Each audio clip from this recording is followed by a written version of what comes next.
Hello and welcome to the Tackling Misinformation workshop. This workshop is presented by ScienceUpFirst, an initiative of the Canadian Association of Science Centres in partnership with COVID-19 Resources Canada and the Health Law Institute at the University of Alberta. This workshop is part of a series on social media communications created with support from the Canadian Institutes of Health Research and the Pacific Institute on Pathogens, Pandemics, and Society. To access other workshops in this series, visit youtube.com/@PIPPSBC.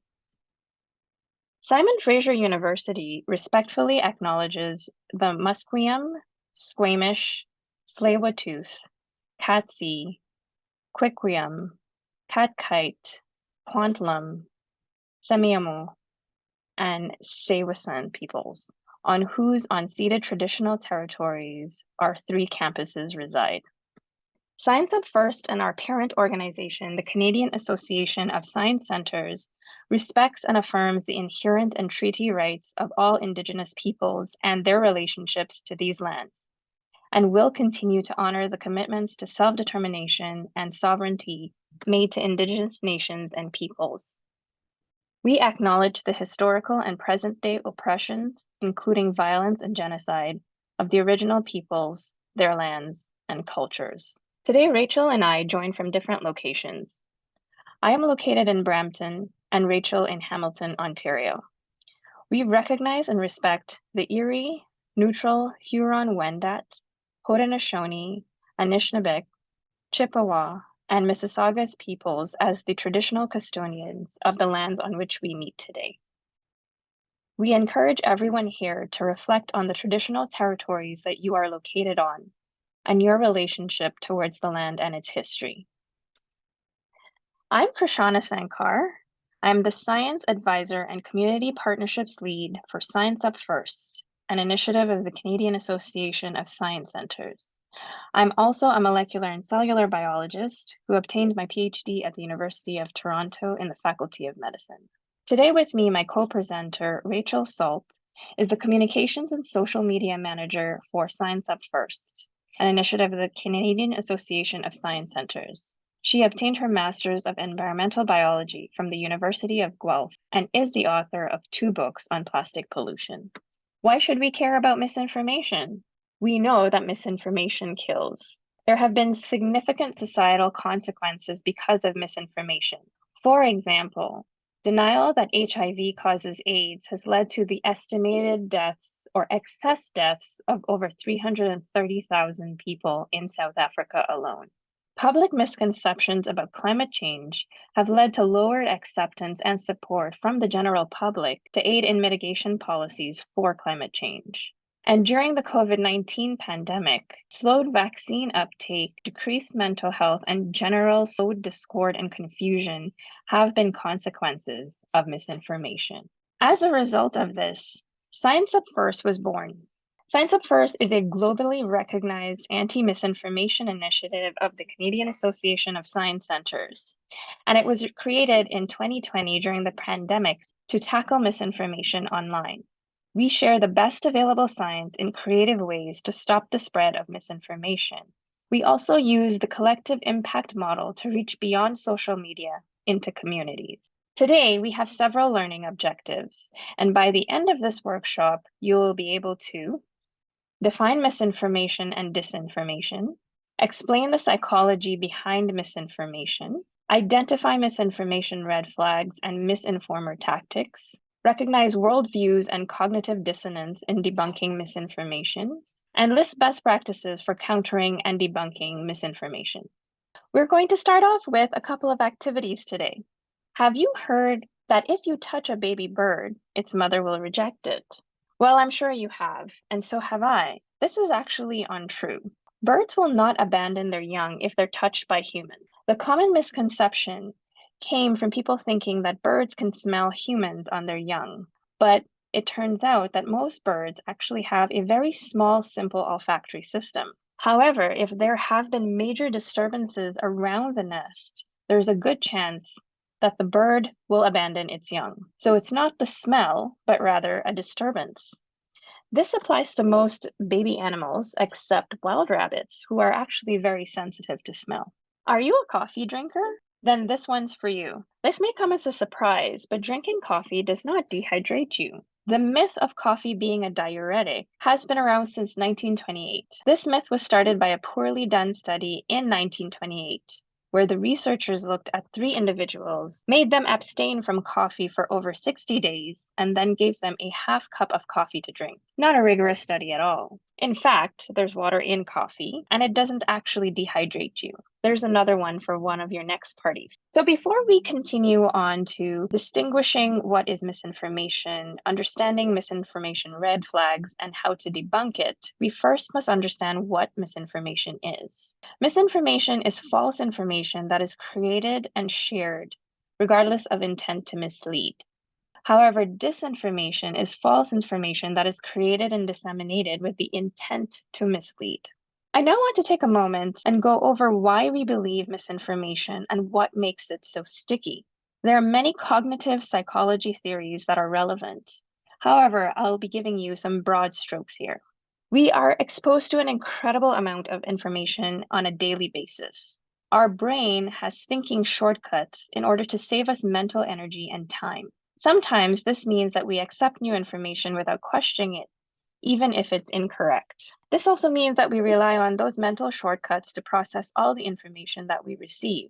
To give you an example, we are likely to believe someone we trust on social media, even if they are incorrect. It's called social endorsement heuristic, because there's a level of trust here already. This person comes off as credible.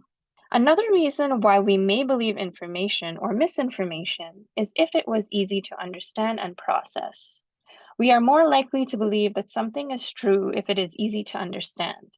This is a great moment to highlight that when we are doing science communication or debunking misinformation, it is really important to create content that is easy to understand. Secondly, information that confirms our existing beliefs is easier to accept as the truth. We tend to accept information that aligns and confirms what we have grown up to believe. Many of you would know this as confirmation bias. And lastly, this one is relevant to the first 3 examples we went through. Essentially, the more we are repeatedly exposed to a piece of information, the more familiar it feels, and the more likely we are to start believing it.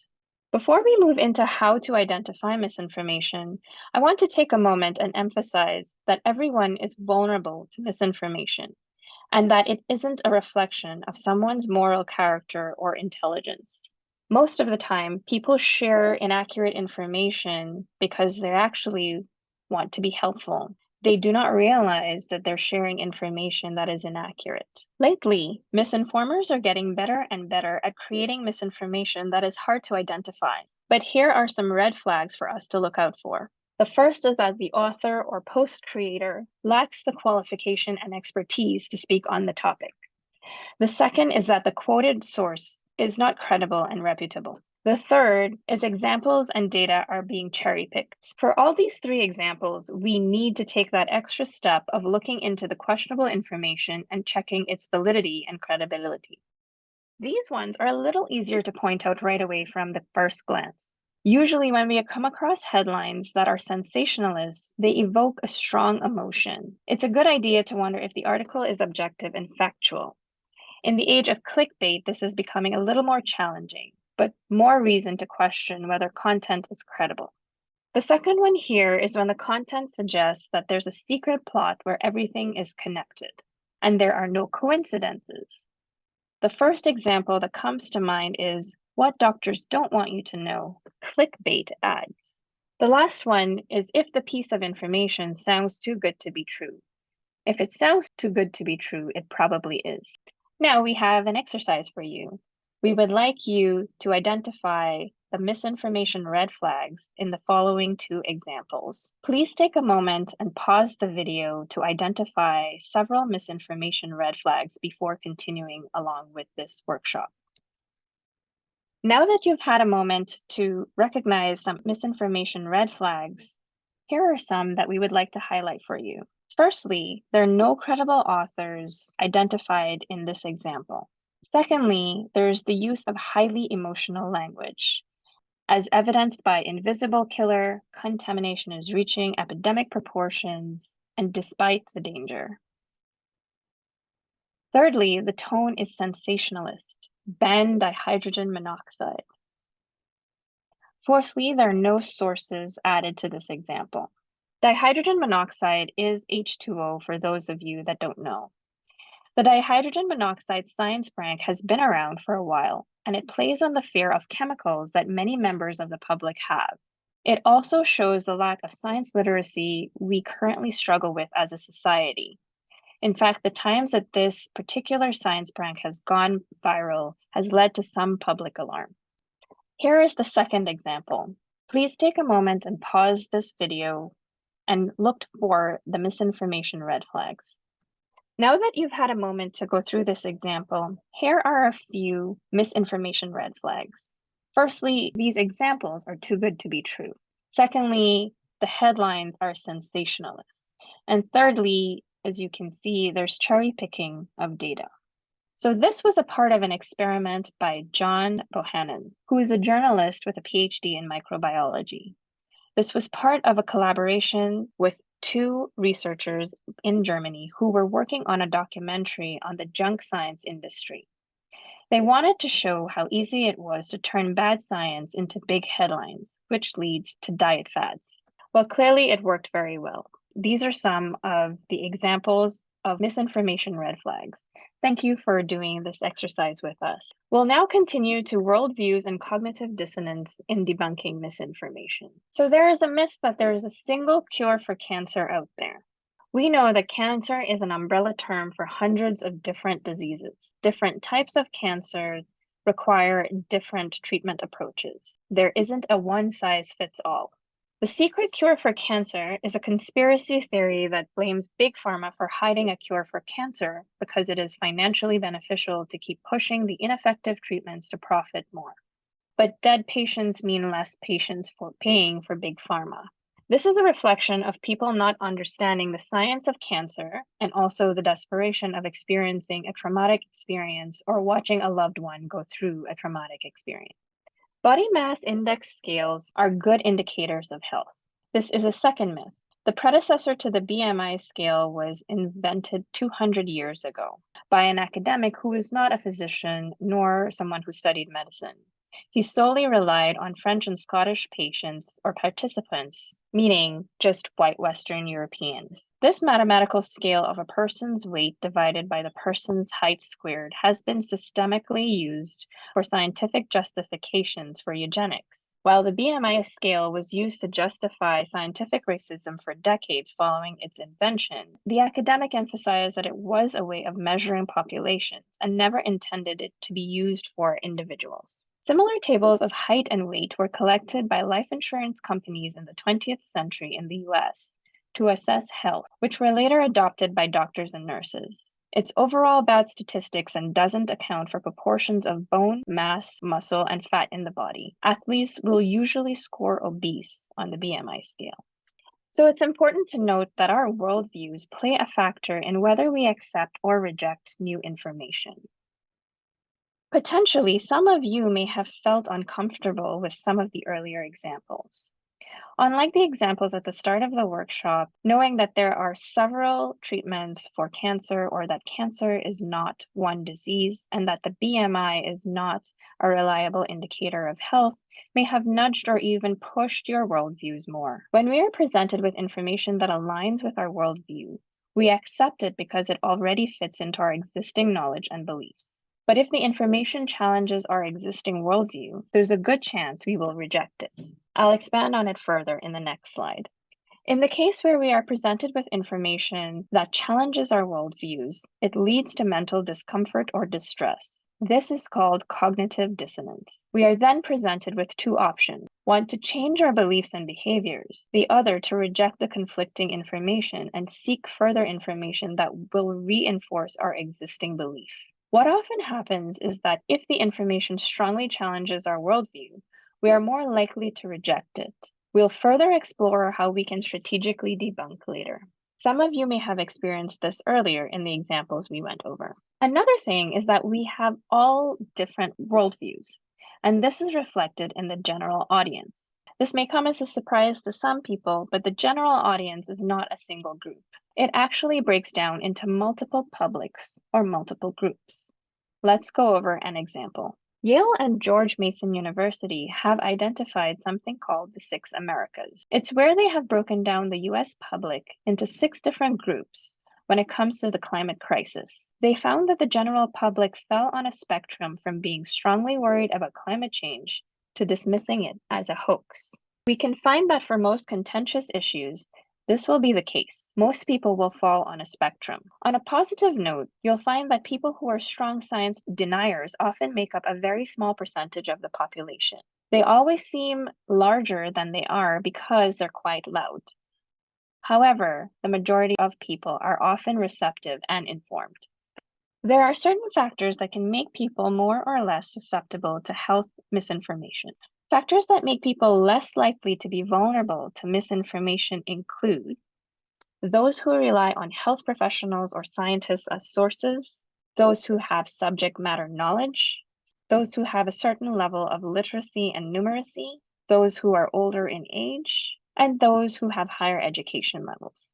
On the other hand, factors that put people at higher risk of believing misinformation include those who rely on their family, friends, and politicians for information, those who have a greater use of social media, those who tend to identify as religious or conservative, and those who are part of the racial minority.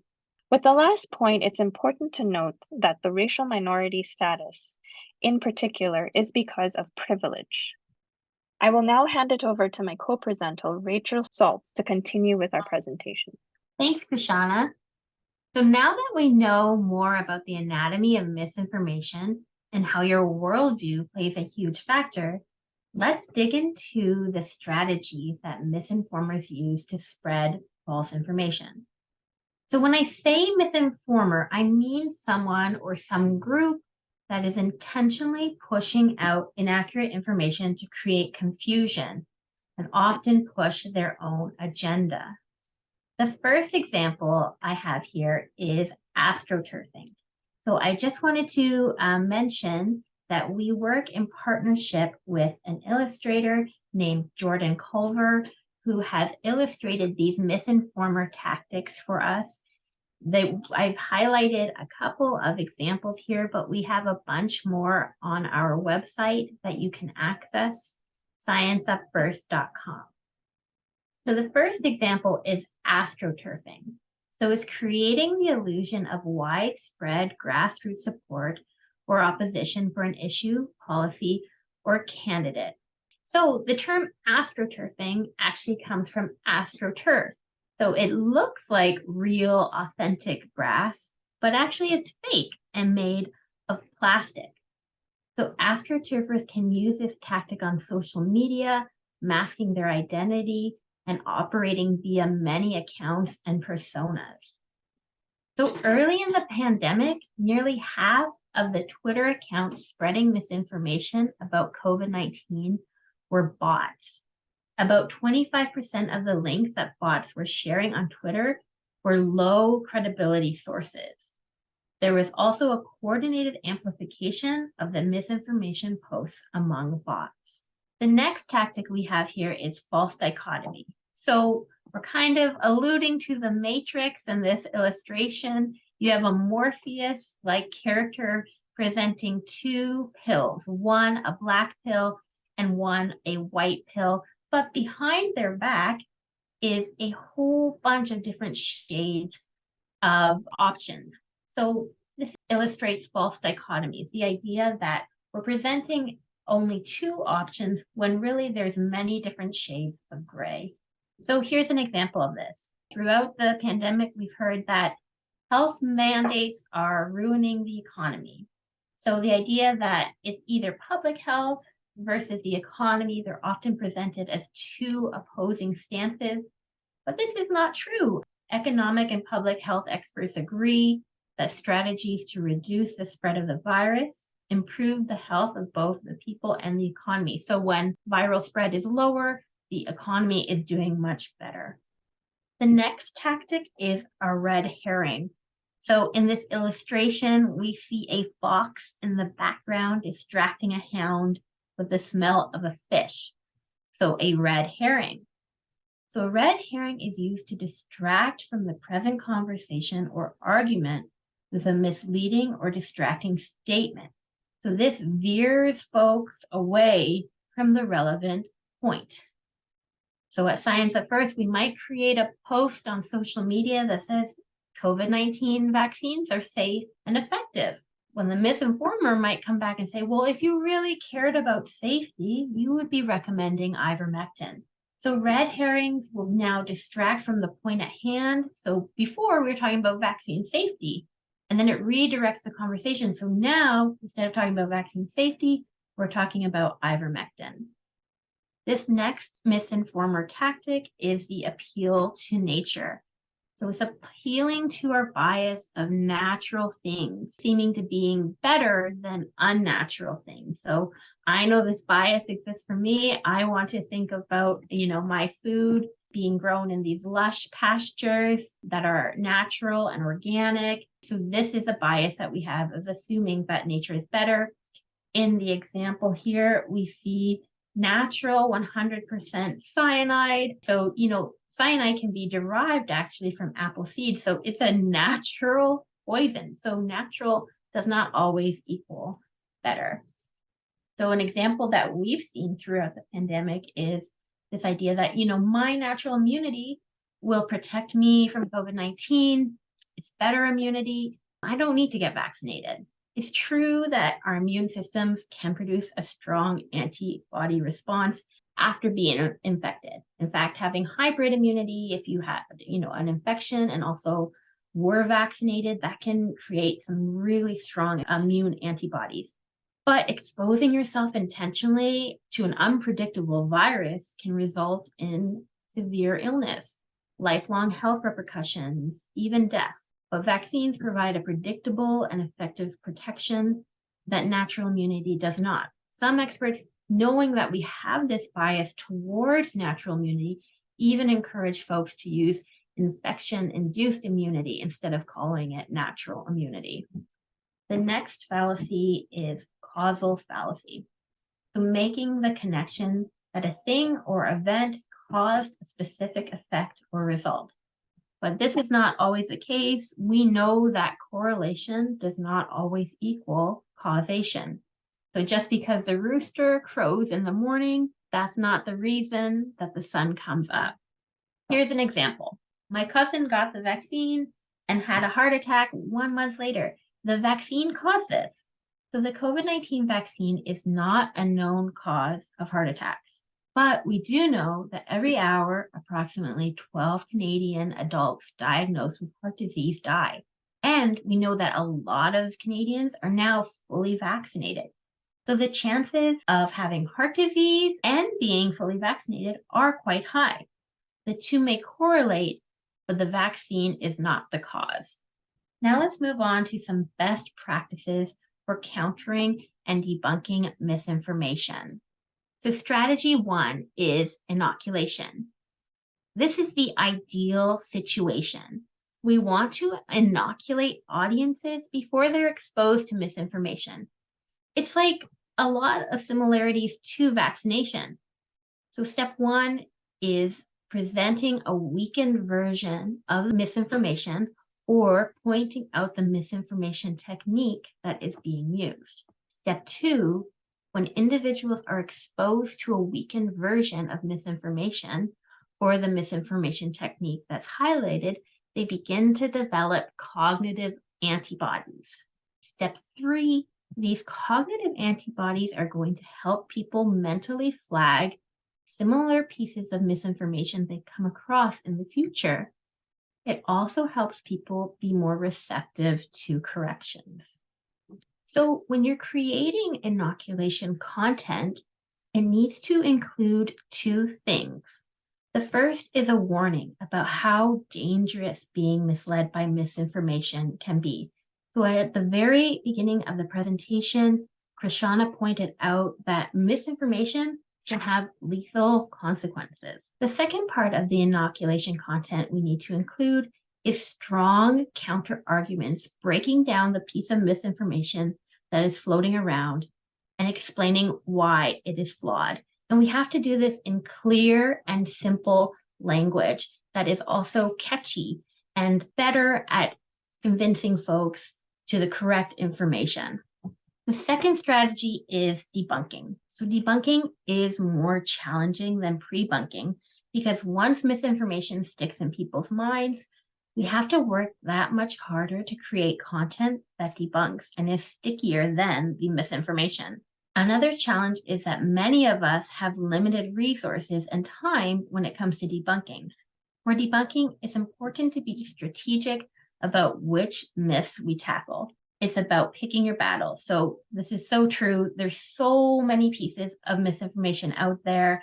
At ScienceUpFirst, we want to cover topics that we know are being spread in a general population and ones that aren't super niche because there's so much to cover. You have to be selective. There's only so much you can do.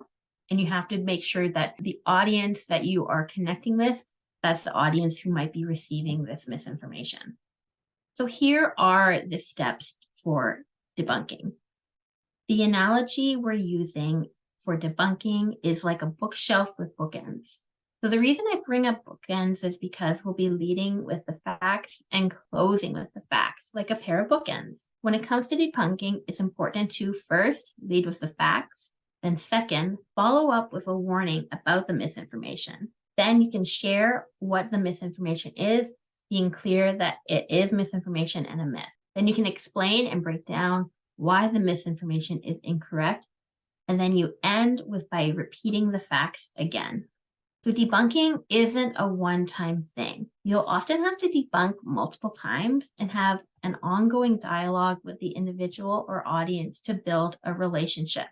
When we're debunking misinformation to different audiences, we need to consider picking the right communicator for the target audience. It's important to work with a communicator that is trusted by your target audience.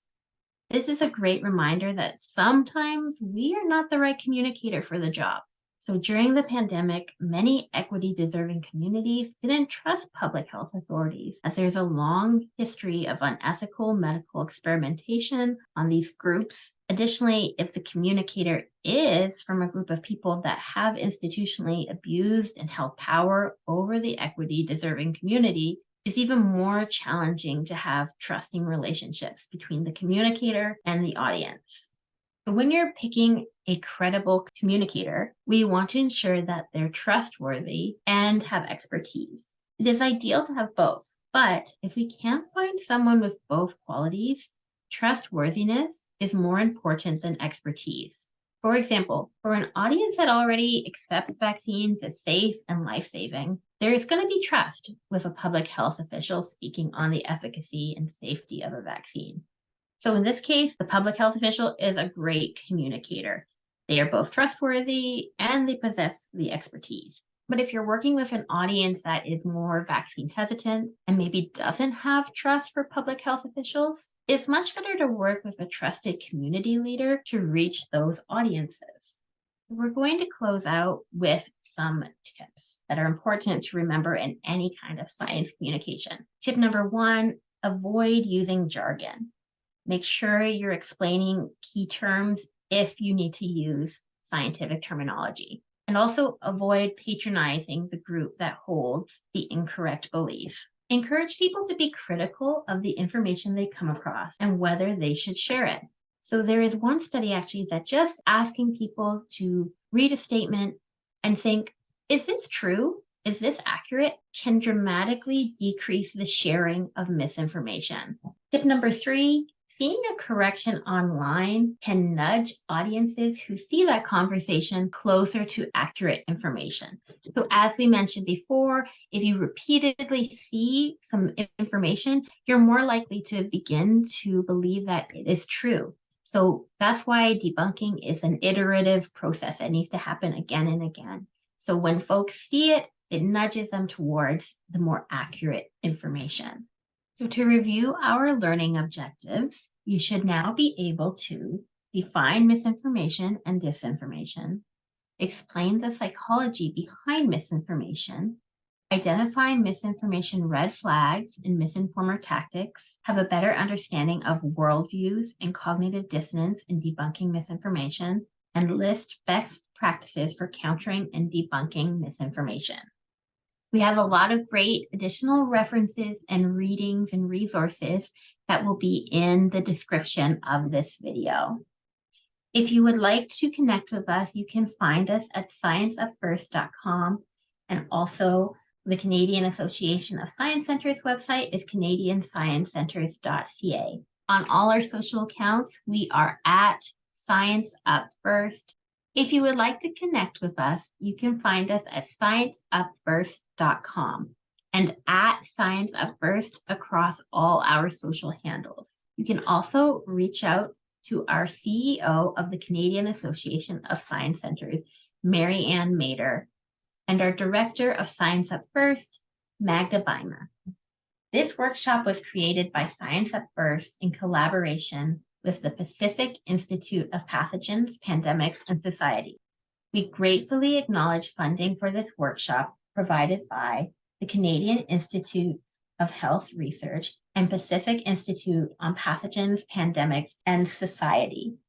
Thank you. This workshop is part of a series on social media communications created with the support of the Canadian Institutes of Health Research and the Pacific Institute on Pathogens, Pandemics, and Society. To access other workshops in this series, visit youtube.com/@PIPPSBC. If you have comments or questions, reach us at smbc@sfu.ca